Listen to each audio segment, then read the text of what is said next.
नमस्कार. आज आपल्याबरोबर कोकणची ऋषाली ही आमची एक भगिनी, आमची एक ताई आज वाफोली गावात आली. तर तुला ओमकार बद्दल काय वाटतंय? त्याला ऍक्च्युली मला माहिती नव्हतं, म्हणजे जसं की मी आता रील्स मध्ये वगैरे पाहिलं ना, तर तो कुठे काहीतरी आपलं गवत वगैरे खाताना दिसतोय किंवा काय, तर ते रील्स मध्ये बघणं आणि इथं त्याला स्वतः बघणं त्यामध्ये खूप डिफरन्स आहे. अगदी म्हणजे एखादं लहान मूल कसं खेळतं त्याप्रमाणे त्याची सगळी हालचाली आहेत आणि म्हणजे बघितल्यानंतर आपल्याला हेच वाटणार की एक लहान मूल आहे ते, आणि तो असं काही आक्रमक किंवा असं मला अजिबात नाही वाटलं. हाच मुद्दा आहे ताई, त्याला आक्रमक भासवला जातोय.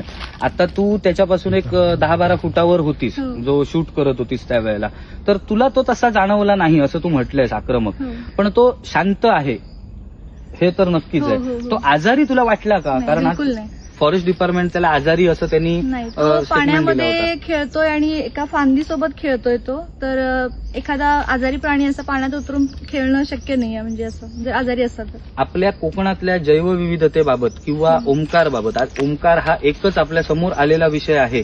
ओमकार हा आम्हाला जागं करायला आलाय. तर तुझी वैयक्तिक भावना काय आहे त्या ओमकार बाबत, की त्याचं पुढे काय झालं पाहिजे, किंवा आज जो प्रयत्न चालू आहे त्याला कुठेतरी एका प्रायव्हेट झू मध्ये टाकायचा, किंवा त्याच्यावर काहीतरी हॅरेसमेंट होत आहे. मागे सुद्धा तो बॉम्ब फोडलेल्याचे व्हिडिओ तू नक्कीच बघितले असशील. दांड्याने सुद्धा त्याच्यावर हल्ला केला गेला ते तू नक्कीच बघितलं असशील, किंवा त्याच्याकडून होतंय असं नुकसान जे दाखवलं जातंय.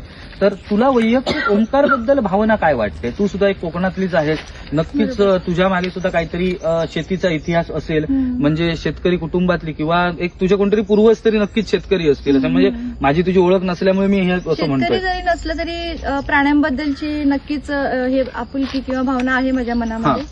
तर विषय असा आहे की तो अजिबात म्हणजे आक्रमक तर नाहीच आहे, पण त्याच्या सोबत जे झालेलं आहे, म्हणजे की जसं बॉम्ब वगैरे फोडणं किंवा काठीनं मारणं, तर तो आज आक्रमक नाहीये, पण उद्या जर तुम्ही असे त्रास द्यायला लागला तर कदाचित त्याचा त्रास होऊ शकतो. म्हणून त्याला त्याच्या जी काही त्याचं घर आहे, तो जिथून आलेला आहे तिथे जंगलामध्ये त्याला सोडणं फार आवश्यक आहे, आणि त्यासाठी आपण प्रयत्न केले पाहिजेत. याआधी की तो गेल्यानंतर रडत बसण्यापेक्षा आपण आधी ऍक्शन घेतली पाहिजे. त्यासाठी तू आली आहेस इथे, तर तू बाकीच्या रील स्टार्सना काय सांगू शकतेस तुझ्या मनातनं? कसं आहे, कोकणसाठी काम करणं ते फक्त कोकणातलं जे ऑलरेडी आहे तेच दाखवणं असं नाहीये, तर पुढे जे काही नुकसान होणार आहे तर त्यासाठी पण आपण काम केलं पाहिजे. तर जे काही माझे फ्रेंड्स आहेत, क्रिएटर्स आहेत, तर त्यांना सुद्धा मी विनंती करेन की तुम्ही सुद्धा इथे नाही आलात तरी चालेल, पण ऍटलिस्ट ही जी काही मोहीम यांनी हाती घेतलेली आहे तर त्यासाठी तुम्ही नक्कीच व्हिडिओ वगैरे बनवा आणि त्यांना सपोर्ट करा.